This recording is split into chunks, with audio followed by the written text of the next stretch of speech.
के लिए तो आपको मैंने ऑलरेडी सिखा चुका हूँ। तो आप इन दोनों का यूज कीजिए। आप कोई सब्जेक्ट बोलिए, एग्जाम्पल्स बोलिए, सब्जेक्ट और वर्ब का इस्तेमाल करके, सब्जेक्ट और वर्ब का यूज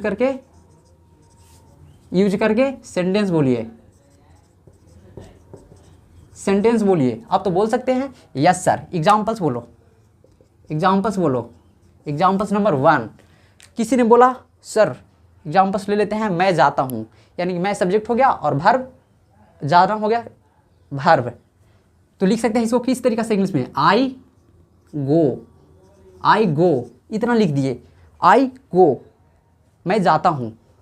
अब ये अदर सब्जेक्ट और वर्ब तो समझ में आ गया, अदर वर्ड क्या होता है। तो अदर वर्ड अब आपको से क्यों पूछ देगा कहाँ जाते हो भाई, तो लिख सकते हो कहाँ जाते हो भाई, पूछने के बाद टू मार्केट, टू मार्केट।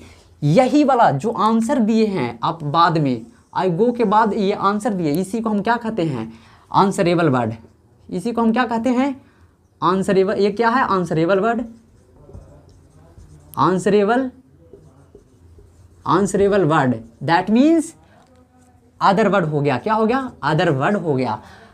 और एग्जाम्पल्स दीजिए सर, इतना से काम नहीं चलेगा। एग्जाम्पल्स नंबर 2 लिखो। कोई लिखा आई छोड़ो, राधिका, राधिका लाइक्स, राधिका लाइक्स। मान लीजिए कि तुम्हारा दोस्त बोला राधिका लाइक्स, तो तू पूछेगा किसको भाई, तो बोला मी। क्या बोला, मी, राधिका लाइक्स मी। अब जो ये मी बोला है लास्ट में तुम्हारा आंसर देने के लिए, इसी को हम क्या कहते हैं, ये आंसरेबल वर्ड हो गया।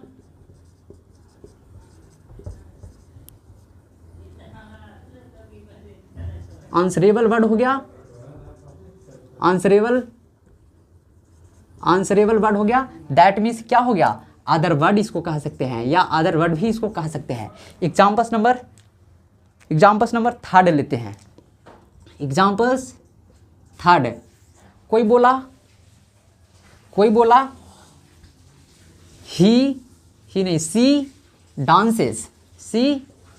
डांसेस, वह नाचती है कि बोलना है, तो सी डांसेस। ये क्या हो गया, सब्जेक्ट और ये वर्ब, इन दोनों का इस्तेमाल करके बोला वह नाचती है। किसी ने पूछ दिया कहाँ भाई, तो इन द पार्क, यानी कि पार्क में बोलेगा। लास्ट में आंसर क्या देगा, in the park, in the park, in the park. यही जो आंसर दिया गया इन द पार्क, ये क्या है, आंसरेबल वर्ड है, आंसरेबल वर्ड है।